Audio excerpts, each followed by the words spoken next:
दर्शकवृन्द दुर्गा प्रसाई आफै गाडी चलाएर अगाडि बढ्दै हुनुहुन्छ।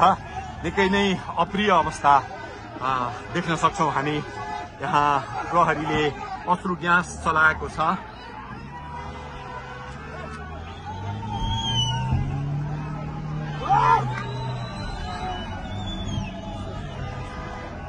यो तीनकुनेको सडक हो, तीनकुने क्षेत्र हो।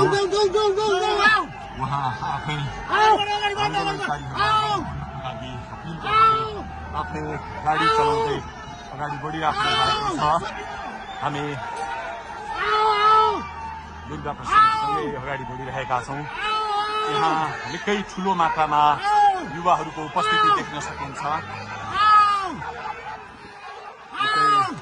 ठूलो मात्रामा युवाहरूको उपस्थिति, प्रहरीको बार तोडेर दुर्गा प्रसाई आफै अगाडि बढ्दै हुनुहुन्छ। प्रहरीलाई गाडीले पेलेर दुर्गा प्रसाई अगाडि बढ्दै हुनुहुन्छ। हामी अगाडि बढ्दैछौँ। जहाँ कसैले रोक्न सक्ने अवस्था छैन। दर्शकवृन्द प्रहरीलाई दुर्गा प्रसाई पेलेर अगाडि बढिरहेको भएको छ। प्रहरी गाडीको चाबी खोज्न लागिपरेको छ।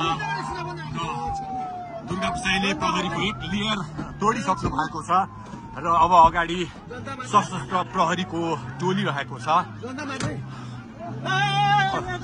उहाँ अगाडि बढिराख्नु भएको छ। यो गाडीमाथि प्रहरीले अन्धाधुन्दा लाठीचार्ज गरिरहेको छ। तपाईँ देख्न सक्नुहुन्छ दुर्गा प्रसाईको गाडीलाई प्रहरीले रोकिराखेको अवस्था। उहाँले यो प्रहरीका सम्पूर्ण सुरक्षा घेरा तोडेर दुर्गा प्रसाई अगाडि बढ्नु भएको छ र यति बेला तीनकुनेको यो पुलबाट अगाडि बढिसकेको छ। यो दृश्य अगाडिपट्टि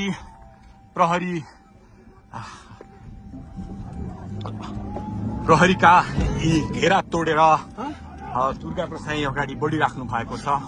हामी दृश्य देख्न सक्छौं।